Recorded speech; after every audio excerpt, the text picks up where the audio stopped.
자, 오늘 말씀의 제목은 나의 믿음이 시작되기를 원합니다. 믿음으로 살기를 원합니다. 라는 제목으로 오늘 하나님 말씀을 증거하도록 하겠습니다. 오늘 이 말씀의 취지는 믿음을 갖고 싶은데 믿음이 없어서 이제는 믿음을 갖고 싶다. 그런 취지입니다. 또 믿음은 가지고 있는데 믿음으로 살지를 못하는 거예요. 이 말은 이제 믿음이 기반이 된 삶, 믿음이 살아서 움직이면서 믿음으로 사는 세상. 다시 말하자면 내 힘, 내 지혜, 또 내 환경, 물론 이러한 것들을 가지고 우리가 나의 자아, 나의 삶을 추구해 가지만, 그러나 이제는 믿음을 통한 모든 삶의 공급, 믿음을 통한 모든 하나님의 은혜, 그 모든 것의 통로의 공급을 통하여 살고 싶다. 그런 표현입니다. 그렇게 되어야만 우리 인생이 승리할 걸로 믿어져야 이게 가능합니다. 그래서 반어적으로 표현하면은 믿음의 시작은 어디서부터 출발하느냐? 우리가 제법 똑똑하고, 우리가 제법 생각도 하고, 우리가 제법 노력도 하고, 또 우리가 제법 세상을 살아내고 있지만, 그러나 결국은 우리의 힘과 모든 것들은 한계가 있어서 결국은 실패하고 만다. 결국은 우울에 빠지게 된다. 절망에 빠지게 된다 하는 거죠. 우리가 세상에 살아가면서 이것을 느낄 수 있어요. 그러나 모든 사람들은 결국은 느끼게 되어 있습니다. 결국은 이 절망과 그리고 나의 모든 것의 한계를 느끼고 거기에서 주저앉고 또 거기에서 울부짖고 여기에서 결국은 바로 누군가의 손길을 필요로 하는 상황이 벌어진다는 거죠. 바로 이것이 이제 믿음의 시작이 될 수 있는데, 바로 그것의 동행, 그 상황을 우리를 구원해 줄 분이 하나님이라고 고백하는 그 고백이 일어나야 된다는 거죠. 바로 그것이 우리가 신앙 고백이라고 하는 거예요. 그런데 이런 과정 중에 감정에 의지하여서 사는 사람들이 있어요. 여러분이 나는 왜 이렇게 이랬다 저랬다 할까? 뭘 하나 해도 진득한 게 없다. 이런 사람들은 대개 감정에 기반을 두는 거예요. 그래서 감정이 좋으면 좋다가도 금방 나쁘면 나빠지는 거죠. 그러나 이성에 기반을 두는 사람들이 있어요.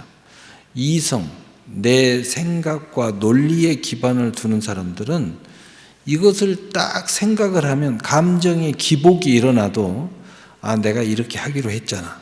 이래서 이러잖아. 저래서 이러잖아. 라고 논리를 딱 정해놓으면 기분이 좀 좌우돼도 아니야, 이 길이 옳아. 아니야, 이렇게 하는 것이 옳다고 이미 내가 분석 끝났어. 이런 사람들은 감정을 극복할 수가 있어요. 왜냐하면 감정에 기반이 돼 있지 않기 때문에. 그런데 이성이라는 것이 그 기준점이 잘못되면 이성이 힘을 발휘하는데, 인간은 이성의 힘을 발휘하는 존재인데, 생각, 결정, 내 논리, 이것이 기반이 되는 건데, 이것의 기준점이 잘못되면 악한 이성을 갖게 돼 있고 또는 선한 이성을 갖게 돼 있어요. 그래서 보통 사람들은 이성과 이 지정이라고 그러죠. 이성과 뭐가 만나야 되느냐? 양심과 만나야 돼요. 그래서 양심과 이성이 만나줘야 그래서 도덕적인 결말을 바라보고 그리고 선을 추구하게 돼 있어요. 그런데 이 양심이라는 것도 인간의 양심에 기반이 돼 있죠. 그 근본에 깊이 들어가면 하나님이 우리에게 주신 창조의 선물 중에 하나가 양심이에요. 양심이라는 것과 이성이 만나기 때문에 동물과 다른 거예요. 그리고 동물 같은 사람과 달라지는 거죠. 악한 사람과 달라지는 거예요. 그러나 우리의 믿음은 뭐냐? 그러면 양심과 이성이 기반된 게 믿음이냐? 아니에요. 그것도 부족해요. 양심이 아니라 신앙 양심과 우리의 이성과 그리고 그것에 순종하는 감성이 만나야 돼요. 그래서 거기서 뜨거움도 일어나고 그리고 감격도 일어나고 그리고 거기에서 불타는 의지도 일어나는 거예요. 신앙 양심. 그런데 그 신앙 양심이라는 것도 바로 우리가 하는 여호와 하나님 앞에 바로 신앙 고백적 결정이 이루어져야 된다는 거예요. 어떤 결정? 우리 인생, 우리 서론에 이야기했듯이 우리 인생의 모든 것은 결국은 실패 앞에 서게 돼 있다는 거죠. 결국은 그 근원적으로 이야기하면 죄와 사망의 법 앞에 서게 돼 있다는 거예요. 그래서 우리는 절대자인 여호와 하나님의 구원이 절실하게 필요하다는 거죠. 그것을 우리의 이성에 기반하고 신앙의 양심에 기반해서 고백하는 것. 바로 그것이 믿음의 시작이라는 거예요. 이것이 제대로 이루어지지 않는 사람들은 이 믿음의 시작이 제대로 안 되고 있는 거예요. 그래서 이런 사람들이 신앙생활하는 모든 모습들은 믿음의 신앙생활이 아니에요. 그냥 종교생활이에요. 그냥 그래서 이런 사람들은 가끔 그런 게 있잖아요. 어떤 클럽 또는 동호회 뭐 그 비슷한 거예요. 그 비슷한 모임이 돼버리고 말이에요. 그래서 이 신앙의 모임이 힘이 없어요. 힘이. 이게 바로 신앙 고백이 되면은 힘을 갖는 거예요. 신앙 고백이 되면은 어떤 것보다 하나님과 나의 약속의 관계가 되고 신앙 고백의 관계가 되기 때문에 믿음이 발휘가 되는 거예요. 하나님과 동행하는 것이 믿음으로 나타나게 되는 거죠. 이게 바로 뭐냐? 우리가 믿음으로 살고자 하는 가장 중요한 사실이에요. 왜? 모든 삶이 그분과 함께 동행하는 것이에요. 그런데 그 기반이 믿음이 발휘가 돼야지 동행이 되는 거예요. 그런데 우리가 이 믿음의 의미를 잘 이해 못하고 또 나의 신앙의 양심과 이성과 나의 결정 그리고 선포 하나님 앞에서 모든 사람들 앞에서 내 양심 앞에서의 선포 그리고 우리의 논리 이성이 이 기반에서 이것이 옳아라고 결정하는 것 이것이 기반이 되지 않는 사람들은 자꾸 요동하는 거예요. 그래서 감성에 따라서 요동하고 이익에 따라서 요동하고 그리고 이 하나님과 동의하는 이 신앙, 이 모임에 힘이 없으니까 믿음의 기반이 안 돼 있기 때문에 어떤 중요한 일이 있으면 가는 거예요. 오늘 결혼식이 있다 그러면 거기 가는 겁니다. 왜냐하면 그게 더 중요해요. 힘이 없어요. 우리의 그 예배에 힘이 없는 거예요. 예배를 모여야 되는 힘이 없어요. 힘이 없어. 하나님 앞에 신앙 고백하는 힘이 발휘가 안 되는 거죠. 왜냐하면 믿음의 기반이 돼 있지 않기 때문이에요. 그래서 이제 이 기반을 이루기 위해서 우리는 하나님의 은혜가 필요하다. 예, 하나님의 은혜가 필요하다 하는 거예요. 은혜가.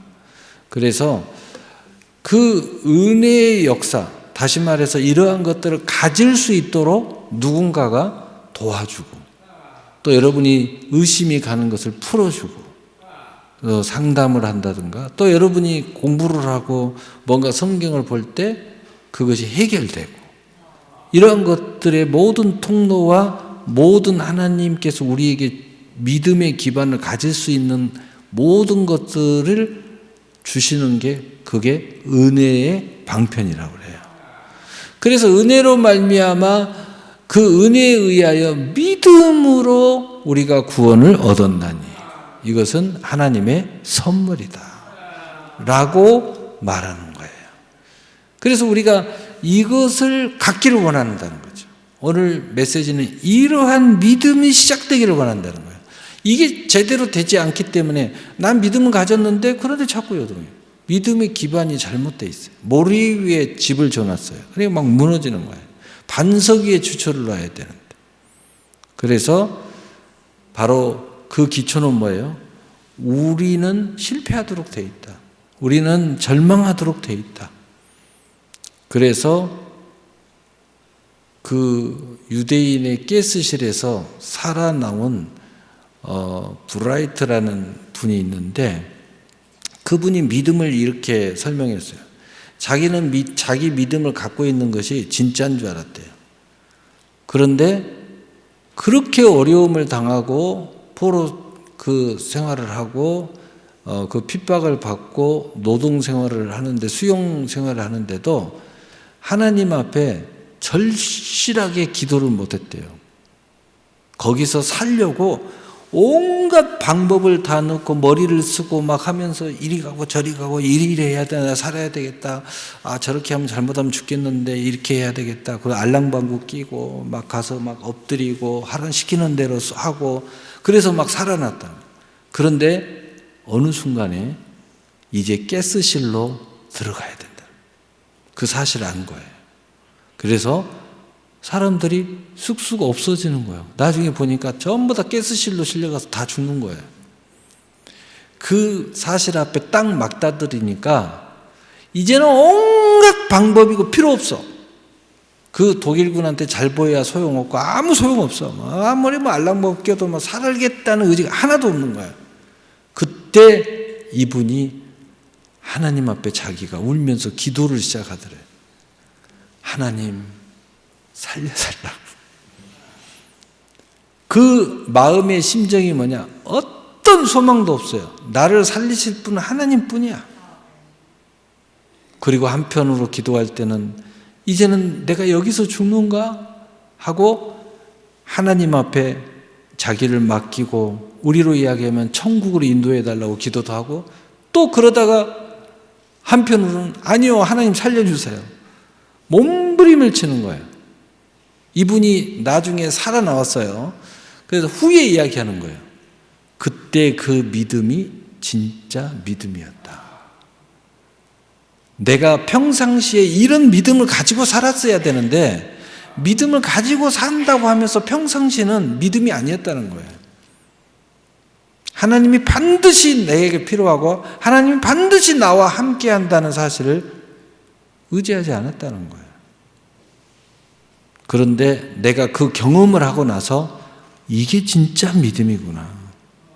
그리고 나는 지금도 이 믿음으로 살고 있다는 거예요. 이제는 한순간도 하나님이 없어서는 안 된다. 한순간도 모든 삶을 하나님과 의논한다는 거죠. 모든 삶을 하나님께 맡기고 산다는 거죠. 왜? 나는 죽을 사람이 다시 하나님이 새 생명을 준 이유가 있다는 거죠. 그래서 나는 이제 완전히 죽은 사람이 다시 살아나가지고 새로운 기회를 나한테 줬으니까 이 삶은 하나님의 거라는 거예요. 하나님의 것이라는 그렇게 생각하고 사는 거예요. 그리고 생각해 보니까 이게 진짜 믿음이라는 거예요. 이것이 바로 거듭남, 새로 태어나서 사는 인생이라는 거예요. 여러분 이 믿음이 시작되기를 원하십니까? 라는 이야기예요. 믿음으로 살고 싶다는 신앙 고백이 되어야 합니다. 그래야 믿음이 시작되고 그 믿음이 살아 움직이기 시작할 것입니다. 믿음의 은혜를 구하는 것을 말하는 것인데 믿음의 선물을 받기를 원하십니까? 믿음이 살아 움직여서 생명을 얻되 더 풍성한 열매를 맺기를 원하십니까? 자, 그렇다면 먼저 믿음이 시작되는 선물은 이 하나님의 은혜가 나에게 시작되어야 가능하다는 것입니다. 이분이 하는 이야기예요. 가스실에 들어가는 것이 나에게 저주받아서 그런 줄 알았는데 가스실에 들어갔다 살아나와 보니까 이것이 하나님의 은혜였다는 거예요.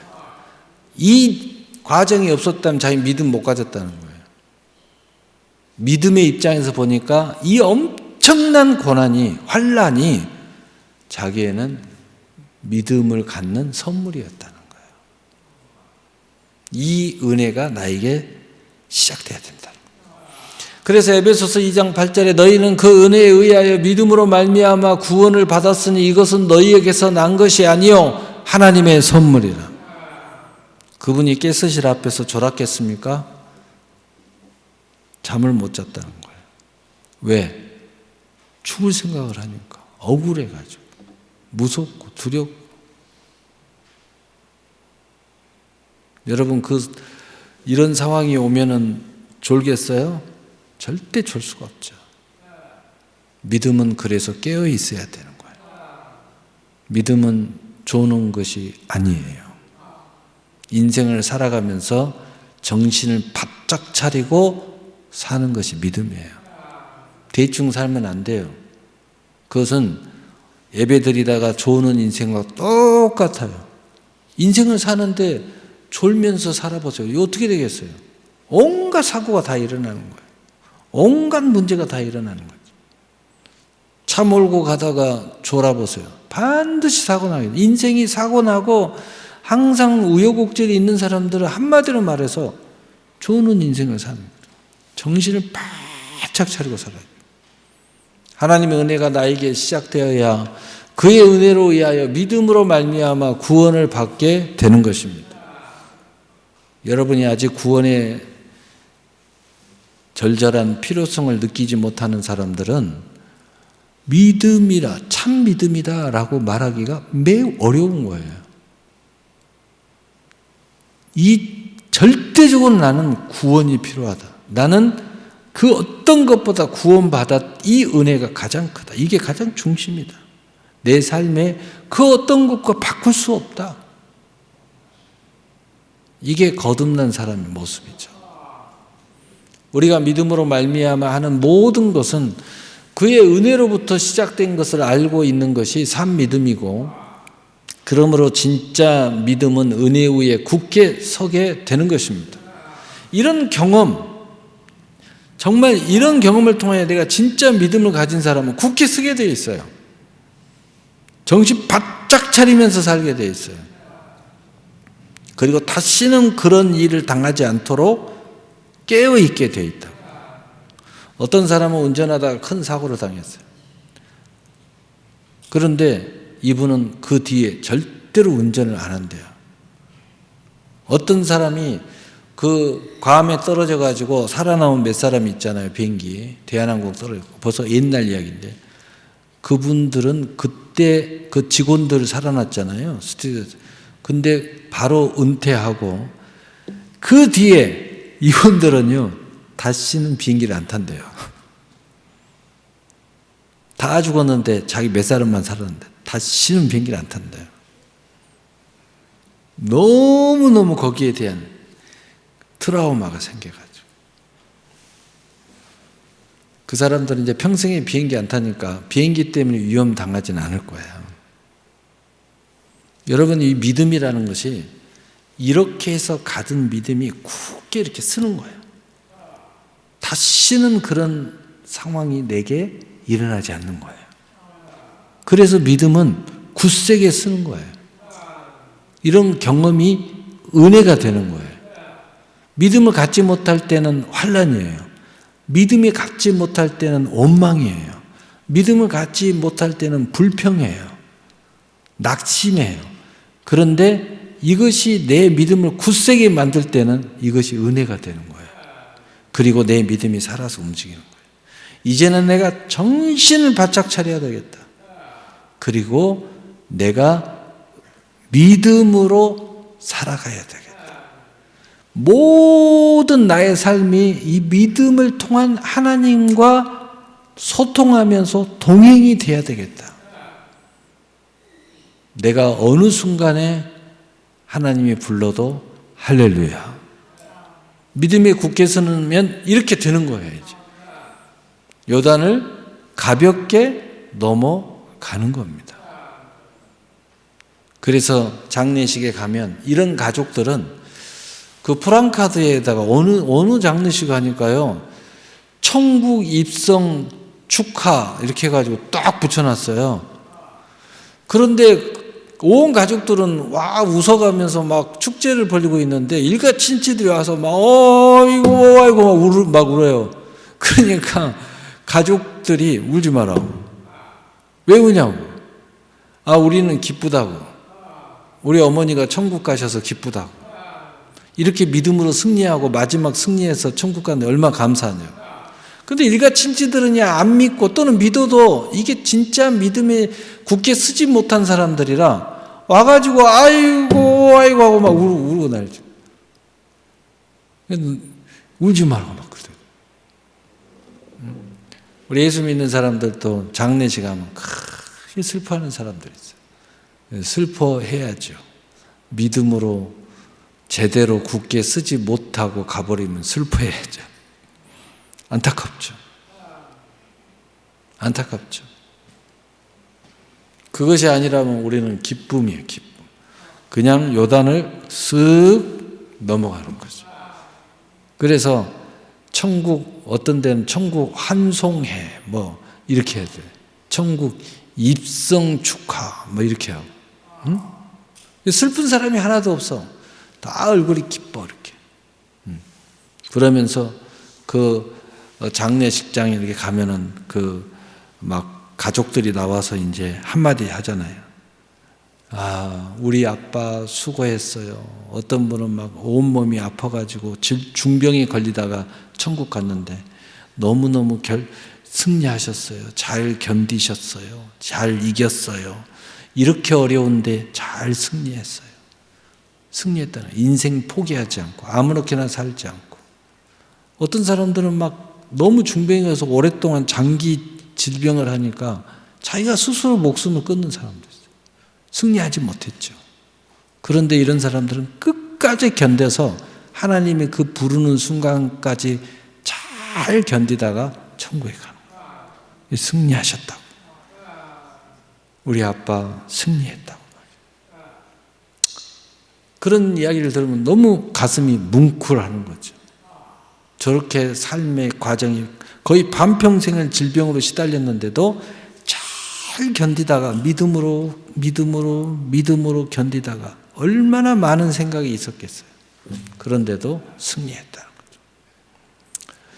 여러분, 이것이 산 믿음이고, 그러므로 진짜 믿음은 은혜 위에 굳게 서는 것입니다. 은혜 의 앞에서 무릎을 꿇고 은혜를 구하는 사람이 되어야 한다는 뜻입니다. 어떤 사람의 가량이 붙잡고 천국 가는 것이 아니라 자신이 직접 하나님의 은혜 위에 굳게 서서 구원받는 사람으로 사는 것으로 시작하여 살아가는 것을 말합니다. 모든 일과 사역 속에, 삶 속에서, 그래서 그 모든 이유에서도 우리가 하나님의 긍휼하심을 구하여 받고 때를 따라 돕는 은혜를 얻기 위하여 열심히 교회에 나와 예배자로서 은혜의 보좌 앞에 나오는 신앙 자세를 기본적으로 갖는 것을 말하는 것입니다. 그래서 히브리서 4장 16절에 그러므로 우리는 긍휼하심을 받고 때를 따라 돕는 은혜를 얻기 위하여 은혜의 보좌 앞에 담대히 나아갈 것이니라. 아멘. 그래서 믿음이 강해지는 거예요. 저 사람은 너무 믿음에 미쳤다, 이렇게 이야기하는 사람이 있는데요. 진짜 믿음을 가지면 어떤 것과 붙어도 이기게 돼 있어요. 이길 수밖에 없는 거예요. 심지어는 내 마음과 붙어도 이겨버려요. 감정과 붙어도 이겨요. 막 기분이 막 이상해. 그래도 이겨내요. 그래서 우울증도 이겨내고 정신분열증도 이겨내고 귀신의 역사도 이겨내고 다 이겨버려요. 그게 쫓겨나가는 거예요, 그냥 다. 그래서 믿음에 굳게 서면요, 우울증이 왔다 가도 우울증이 치료돼요. 다 해결되는 거예요. 다 해결되는 거예요. 왜 교회만 다니는데 정신질환이 해결이 돼요? 믿음에 굳게 쓰니까 해결이 되는 거예요. 해결되도록 구조가 그렇게 돼 있어요. 믿음이 모든 걸 확 이겨내는 거예요. 내가 그 기반하에 딱 서 있기 때문에 나의 이성이, 나의 신앙의 양심과 딱 결합이 되어 있어요. 그리고 거기서 끝나지 않아요. 그 하나님이 딱 나와 같이 결합이 되어 있는 거예요. 한 몸이 되어 있어요. 그래서 말씀이 그 안에 탁 엉겨 붙어 있어요. 성령께서 기름을 막 부어주시는 거예요. 그래서 그 안에서 내 이성과 논리의 신앙 관심이 신앙관으로 하나하나 세워져요. 다시 말해서 신학적 개념이 하나하나 쓰는 거예요. 그래서 이렇게 다 이렇게 나의 굵은 선이 쫙 그어져 있어요. 그래서 AI 요즘에 하는 것처럼 길을 가다가도 나의 이 신앙이 AI처럼 자동으로 이 길은 아닙니다. 이 길은 아닙니다. 오른쪽으로 가셔야 됩니다. 그럼 오른쪽으로 가요. 이게 살아서 나에게 길을 제시해 줍니다. 다른 길로 가면 아니에요, 아니에요. 누가 와서 나를 미혹하면 아니에요, 아니에요. 다 이렇게 가르쳐 주는 거예요. 이게 딱 서 있으니까. 그래서 우리는 이거를 분별이라고 그래요. 분별이 되는 거야, 분별이. 자동으로 그냥 딱딱 분별이 돼. 이럴 때 내가 이러한 선택, 그랬을 때 이제 하나님과 동행하면 어떤 일이에요? 응원의 역사예요. 하나님이 나한테 막 그렇게 기름을 부어줘. 잘했어, 잘했어. 그리고 내 자신도 나에게 너 잘했어. 큰 고비 넘겼네. 잘했어. 이렇게 되는 거죠. 성령께서 나를 도와주시죠. 천사도 나를 도와주시죠. 그러면 우리의 우군들이 막 보이는 거예요. 숨어있는 내 뒤에 바알에게 무릎을 꿇지 않는 7천이 내 주변에 서 있는 게 막 보여요. 야, 믿음으로 제대로 사는 사람이 하나도 없네 이랬는데 내가 이것이 딱 쓰니까 눈이 열리니까 아니네.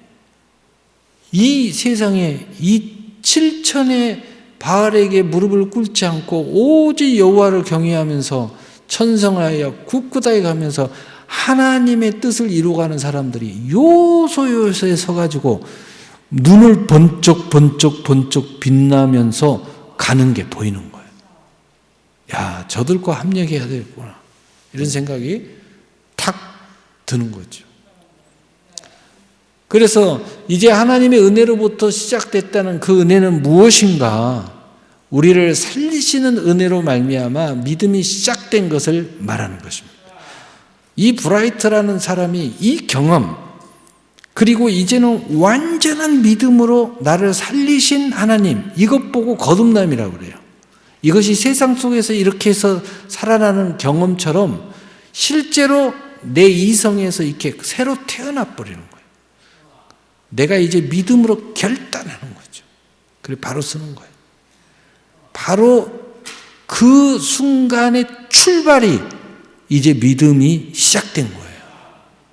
이 믿음이 시작되면 그래서 우리의 이러한 고백의 이성, 그 다음에 신앙 고백의 이성, 그리고 하나님과 함께 동행하는, 그리고 나의 인생의 전체가 하나님과 함께 호흡하면서 이제 가기 시작합니다. 얼마나 놀라운 일이에요.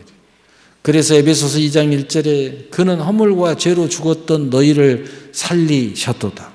살아나는 경험. 근데 이게 그냥 살아나는 게 아니라 구사일생, 은혜에 기반하여 나의 믿음의 고백을 통하여 성취된.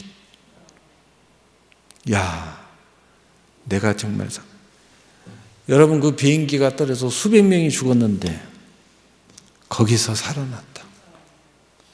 거기서 2명 살아났는데 내가 살아났다. 그분들은 어떤 생각일까요? 그분들이 그 당시에 간증도 하고 막 그랬어요. 여자분인데, 스튜디오스인데. 그 순간에 몸부림치며 기도했다는 거예요. 아마 그분은 평생의 그 경험이 은혜가 돼가지고 아마 지금 제가 그분들을 어떻게 사는지 모르겠어요. 어마어마한 믿음의 신앙 고백의 삶을 하나님과 호흡하면서 살 거예요. 어느 것과 바꾸지 않을 거예요. 어느 도전이 와도 당당하게 이길 겁니다. 이기도록 되어 있어요. 그래서 은혜의 경험이 큰 사람일수록 믿음이 당당해지는 거예요. 굳세지는 거예요. 절대로 뒤로 물러서지 않아요. 힘이 너무 강하죠. 어느 것과 바꾸지 않죠. 허물과 죄로 죽었던 나를 살리심으로 믿음이 시작되게 하신 하나님의 은혜를 말하는 것입니다. 그러므로 산 믿음은 허물과 죄로 다시 무너진 내가 살아서 나오는 것을 말합니다. 은혜를 의지한 믿음이 승리하는 것을 말하는 것입니다. 그래서 골로새서 2장 13절에서 15절에 또 범죄와 육체의 무할례로 죽었던 너희를 하나님이 그와 함께 살리시고 우리의 모든 죄를 사하시고 우리를 거스리고 불리하게 하는 법조문으로 쓴 증서를 지우시고 지하여 버리사 십자가에 못 박히시고 통치자들과 권세들을 무력하여 드러내어 구경거리로 삼으시고 십자가로 그들을 이기셨느니라. 그러므로 허물과 죄로 죽은 나의 상태는 어떤 모습이었습니까? 과거는 어떤 모습이었어요? 여러분 이것을 우리가 알아요. 여기서 나오는 거예요. 무엇으로요? 이런 은혜의 경험을 통하여 나와 믿음에 굳게 서는 거예요. 다른 말로 이야기하면 이런 내 자신의 이제 이런 싸움은 내가 넉넉히 이기도록 되어 있다는 거예요. 근데 나오는 것이 스스로 힘으로 나올 수 있는 게 아니에요. 이런 강렬한 하나님의 은혜로 말미암아 내가 여기서 새로 태어나듯이 나오는 거예요. 이 경험. 이게 삶 속에서의 경험이 있어요. 어떤 사람은 암이 다 죽었는데 모든 사람은 다 죽었는데 죽는다고 하는데 내가 하나님 앞에 기도해서 이 경험을 하는 거예요. 이런 경험. 아까처럼 과음에서 떨어졌는데 살아나온 그 여자분들의 경험. 또는 유대인들의 가스실에서 죽어야 되는데 살아나오는 경험. 이거 어떻게 이걸 설명할 수가 있겠어요? 그러나 어떤 사람은 성경을 읽다가 이 경험을 하는 거예요. 어떤 사람은 기도하다가 이 경험을 하는 거예요. 어떤 사람은 우울증에 빠져서 죽음만 생각하고 틈만 나면 죽으려다가 이 경험을 해가지고 확 살아나서 새 인생을 출발하는 거예요. 이 수많은 경험들이 있어요. 이 간증을 여러분이 열심히 읽어본 사람들 이런 경험들을 고백하는 거예요. 구체적으로 승리하고 나와야 할 과거의 모습은 어떤 모습을 말합니까? 첫째는 불순종하는 영을 따르는 죽은 모습에서 승리하고 나와야 하는 것을 말합니다. 이 경험을 한 사람은요, 다시는 이 영에 사로잡히지 않아요. 그래서 에베소서 2장 2절에 그때 너희는 그 가운데 행하여 이 세상의 풍조를 따르고 공중의 권세 잡은 자를 따랐으니 곧 지금 불순종의 아들들 가운데 역사하는 영이라. 믿음이 불분명할 때는, 새로 태어나지 못할 때는, 이 경험, 은혜의 경험을 하지 못한 사람들은 이들의 영을 따라서 살았어요. 세상의 풍속을 따라서 산 거예요. 이걸 이길 수가 없는 거예요. 절대로 이길 수가 없어요. 거기에 굴복할 수밖에 없어요. 그래서 가슴 아픈 거예요. 믿음이 좀이라도 있는 사람은 그래서 가슴이 아파. 그 앞에서 계속 굴복하는 내 자신이 너무 안타까운 거예요. 그런데 이 은혜가 탁 도착을 하면 내가 그걸 탁 굴복했던 내가 거기서 튀어나오는 겁니다. 세상의 풍조를 따르는 것을 먼저 하는 나를 극복하고 하나님의 나라를 따르는 나로 나오게 되는 거예요. 이런 경험이 우리에게 생기게 되는 겁니다. 그 다음에 공중의 권세 잡은 자를 따름으로 귀신의 영을 따르는 나를 극복하는 거예요. 예수 믿으면서도 귀신의 영을 따르요. 감동받았다고 하면 귀신의 영이에요. 근데 이것이 알아. 내가 대충 감이 와. 왜? 하나님 기뻐하지 않는 일이에요. 그런데 뭔가 마음이 막 움직여. 뭔가 영이 움직여. 다 귀신의 영들이죠. 그런 나를 극복하고 성령의 소욕을 따르는 나로 나와서 성령 충만한 나로 살아가야 하는 것을 말합니다. 여러분, 사울이 그 어려움을 당하니까 점치는 사람을 찾아가요. 그게 뭐예요? 사울은 믿음의 굳게에서 서 있어야 되는데 떨어진 거예요. 그러니까 살겠다고 점치는 사람을 따라가는 거예요. 예수 믿는 사람들이 이 믿음에 진정한 태어남이 없으니까 점치는 사람을 찾아다니면서 또는 누가 어쩌다고 하면 그쪽으로 가는 거예요. 내 안에 있는 믿음에 굳게 서서 굳굳하게 가지를 못하는 거예요. 그러나 이 은혜의 경험을 한 사람들은 믿음에 딱 굳게 서서 절대로 그것에 아른거예요. 무슨 뭐 어쩌네 저쩌네 누가 이야기해도 흔들리지 않아요. 딱 가는 거예요. 그래서 불순종의 아들들 가운데 역사하는 영에 사로잡혀 하나님께 말씀을 따르는 것을 거부하는 나로 사는 죽음의 모습에서 나와서 자신을 부인하고 제 십자가를 지고 오직 주님을 따르는 나로 살아가게 되게 되는 거예요. 그런데 이것이 경험하지 못한 사람은 골고다예요. 그런데 이 은혜를 경험한 사람은 이 길이 영광스러운 길이에요. 이것이 자유의 길이에요. 이것이 정말 행복한 길이에요. 과거에는 몰랐어요. 그 더러운 흙탕물에서 사는 것이 즐거움인 줄 알았어요. 그런데 이렇게 깨끗한 옷을 입고 깨끗하게 모욕하고 거룩한 존재로 존귀한 존재로 이 살아가는 전혀 새로운 세상에서 새로운 영역에서 사는 것이 이제 무엇인지 알게 됐다는 거예요. 그래서 두 번째로 본질상 진노의 자녀의 모습에서 승리하고 나와서 사는 것을 말하는 거예요. 그렇게 돼요. 절대로 이제는 하나님의 진노의 자녀 살고 싶지 않아요. 몸소리쳐요. 내가 그렇게 살았던 거예요. 에베소 2장 3절에 전에는 우리도 다 그 가운데서 우리 육체의 욕심을 따라 지내며 육체와 마음에 원하는 것을 하여 다른 이들과 같이 본질상 진노의 자녀이었더니 이렇게 사는 것이 그냥 괜찮았어요. 왜냐? 믿음의 바탕에서 살자. 몰라요, 이걸.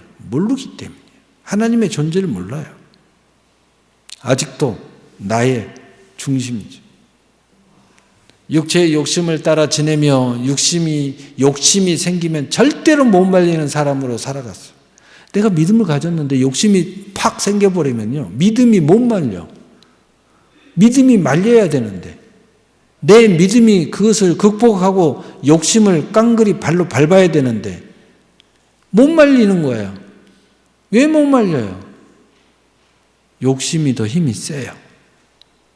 너무 안타깝죠. 아직 욕심이 이길 만한 은혜의 경험이 없는 거예요. 너무 안타까운 거예요. 저는 여러분들이 나이 먹고 몸이 연약해진다고 모든 걸 하나하나 내려놓는 거 그거 이해합니다. 그러나 신앙의 양심마저 내려놓고 충성마저 내려놓고 그리고 죽도록 충성하라는 말씀을 내려놓으면 너무 안타까워요.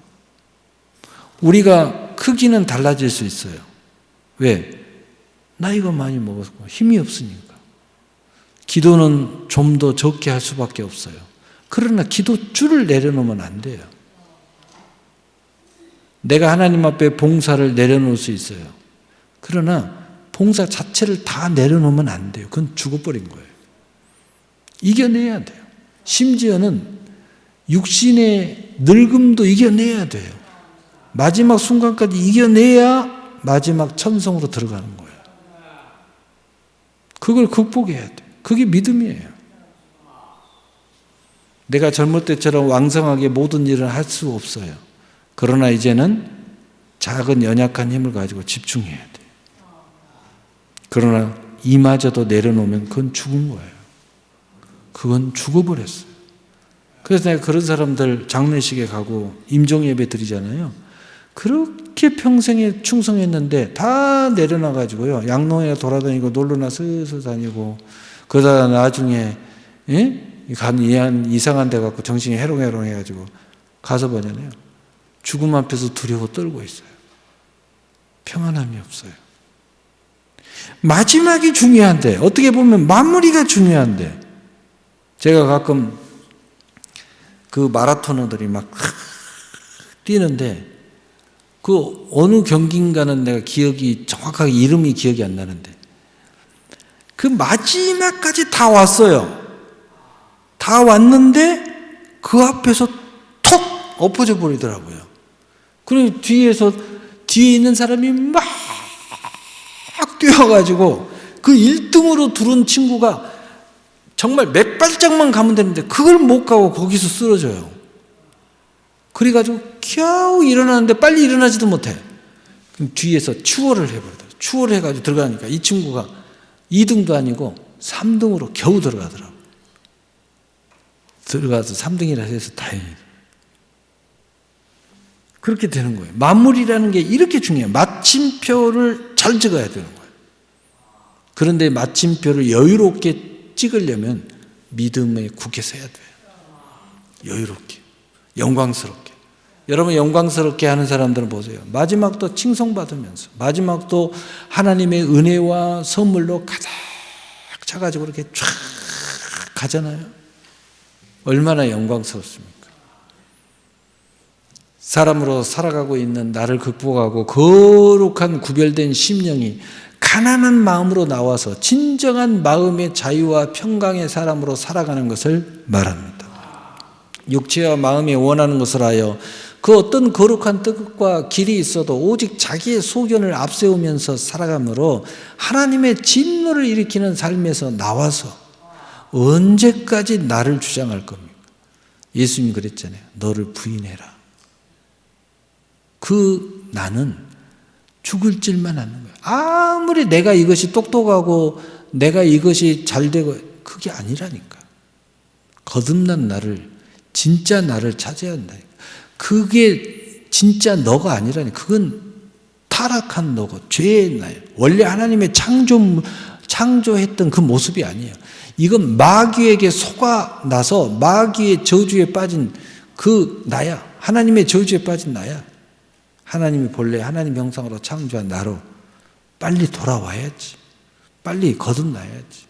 그런 사람으로 딱 섰을 때 내가 신앙생활 이렇게 이거 뭐 삶도 없고 시간도 없고 이래가 무슨 재미가 있겠어.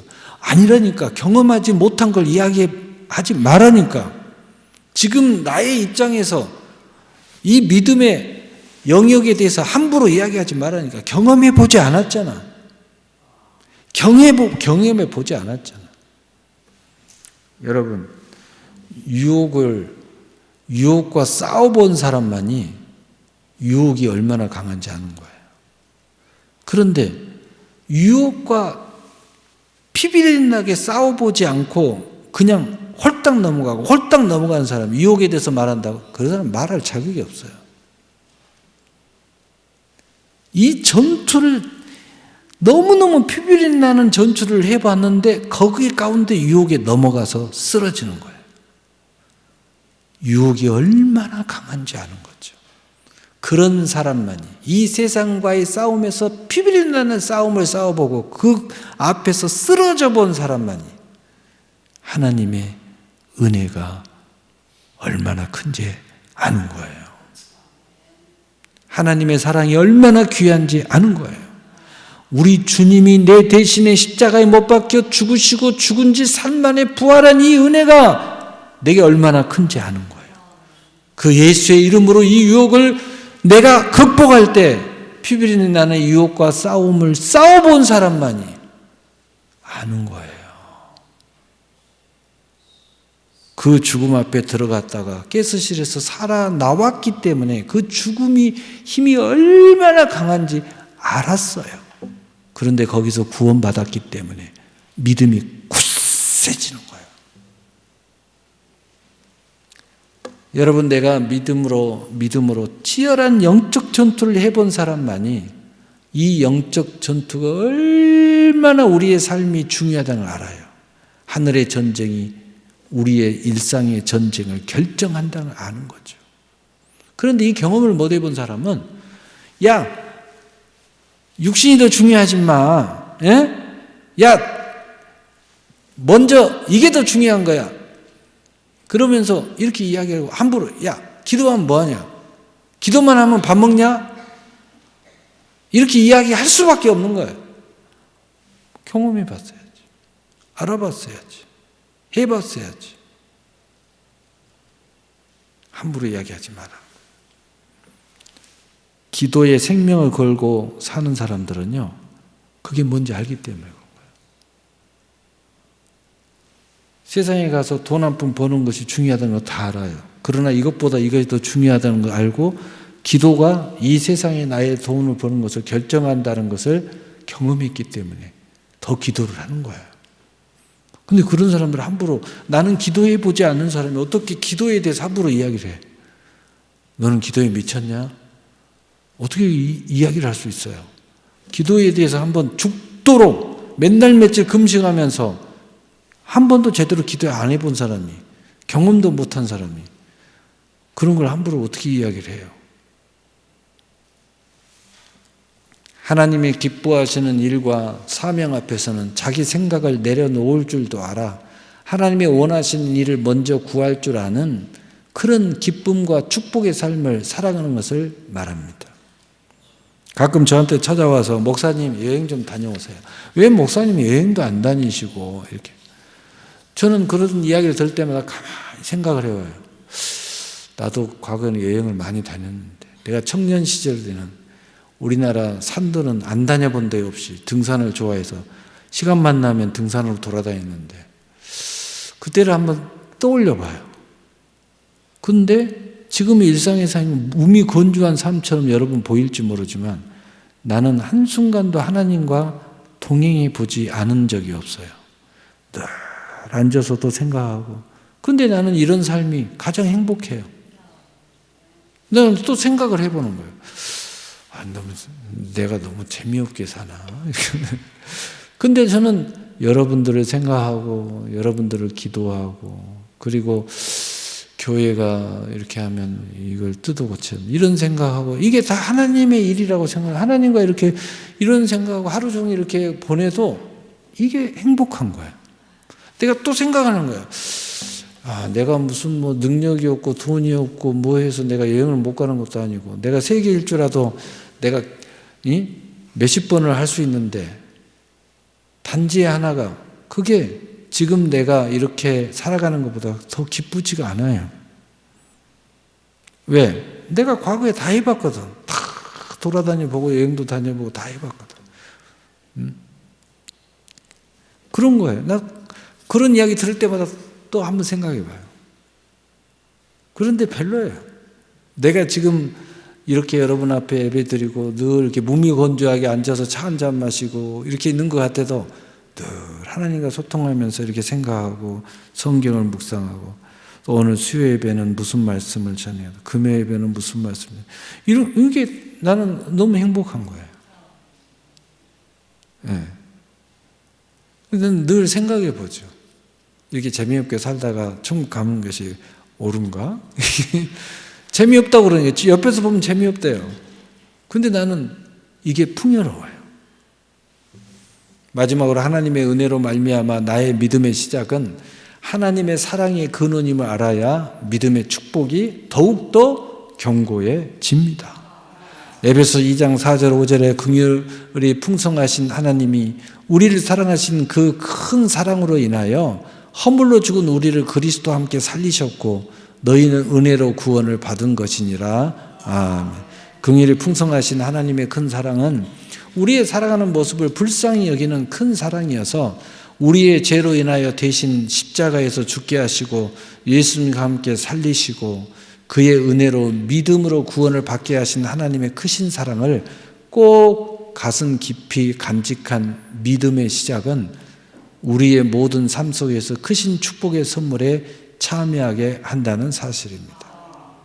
언젠가 TV에서요, 북한 그 포로로 끌려간 남자가 있었어요. 그런데 다 늙어서 거의 70이 이쪽 저쪽 돼가지고 돌아왔어요. 남한으로. 근데 그때 헤어진 젊은 새색시는 그 남자를 결혼도 안 하고 지금도 기다리고 있었어요. 그래서 막 TV가 막 중계하고. 근데 이 남자는 북한에 살면서 마누라도 있고 자식도 다 있어요. 그런데 이 여자가 그래도 그 남자를 기쁨으로 받아들이더라고요. 왜? 평생을 기다렸으니까. 막 이제 막 조명을 했어요. 어떻게 이렇게 평생 이렇게 수절하면서 이렇게 살 수가 있냐고. 자기는 그 첫날 밤 그 결혼한 지 얼마 되지도 않은 첫날 밤을 보내고 군대를 가는 거예요. 전쟁이 터져요. 군대를 가는 거예요. 헤어졌어. 근데 그 기분이 지금도 있다는 거예요. 그 행복이 지금도 갖고 있다는 거예요.